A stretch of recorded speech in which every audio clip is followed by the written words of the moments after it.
Quando eu saí da Inter, eu não saí porque eu não estava me sentindo bem no clube. Eu não estava me sentindo bem no país. Entendeu? E eu acho que a Inter de Milão é um clube excepcional. Eles têm um carinho enorme por mim. Adriano a un couronnement aussi impressionnant que sa capitulation. L'empereur Adriano a épaté, avant d'agacer, puis sombrer. Mais pourquoi le Brésilien a-t-il été contraint à abdiquer? Félicitations à Ex-Blues, le premier à avoir trouvé qu'Adriano serait notre joueur de la semaine. Nous sommes en 2000, au XXIe siècle, mais un empereur guette son trône. Adriano. Le jeune Brésilien fait ses classes à Flamengo et épate dans son pays.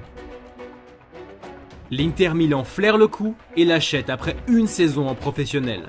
Le club juge sa pépite encore tendre et l'envoie alors en prêt à la Fiorentina, puis à Parme jusqu'en janvier 2004. C'est à Parme qu'Adriano réalise son premier coup d'état sur la Serie A. Avec 26 buts en 45 matchs, la pépite devient trésor. L'Inter, qui a laissé partir Ronaldo au Real Madrid, décide de le faire revenir. C'est la naissance de l'empereur Adriano. L'attaquant fait parler puissance, technique et précision. C'est simple, il est inarrêtable et les joueurs de Pro Evolution Soccer se régalent. Vous voyez de la concurrence sur ce but? Non. En vrai, c'est pareil. Après sa première saison pleine à l'Inter, Adriano comptabilise 16 buts en championnat et 10 buts en 9 matchs de Ligue des Champions. L'empereur Adriano a conquis l'Europe. Mais un événement tragique va le mener à sa perte. Javier Zanetti a tout vu.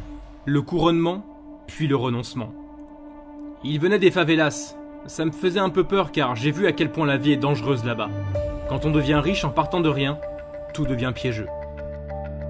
Mais l'argent ne va pas le piéger, la maladie s'en chargera. Son père décède de problèmes cardiaques fin 2004, et c'est le début de la descente aux enfers pour Adriano. Quand il a reçu cet appel lui annonçant la mort de son père, nous étions tous là.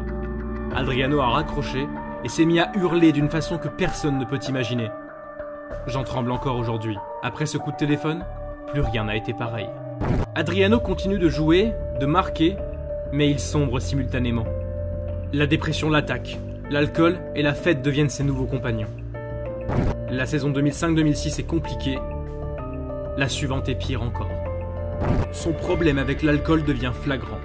Son problème de poids et son irrégularité agacent. L'empereur est déchu et Zlatan Ibrahimovic s'empare du trône. La mort de mon père m'a détruit. Je n'ai trouvé le bonheur qu'en buvant. Je le faisais tous les soirs. Je me sentais très seul. J'étais triste et déprimé en Italie. Alors, j'ai commencé à boire. C'était la seule chose qui me rendait heureux.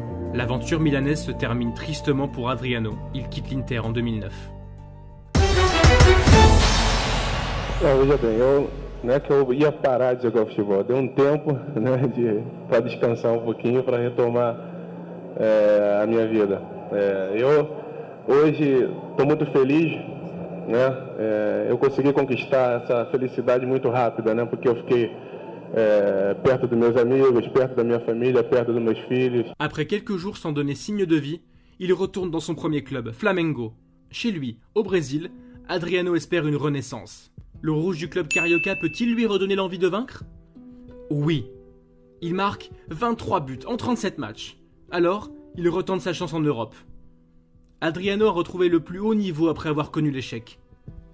Sauf que l'aventure à l'AS Roma est un échec. Peut-être parce que Rome n'est pas assez grande pour 2 empereurs. Adriano reste un énorme gâchis. Et ce ne sont pas les défenseurs qui l'ont stoppé, mais la vie, l'alcool et la dépression.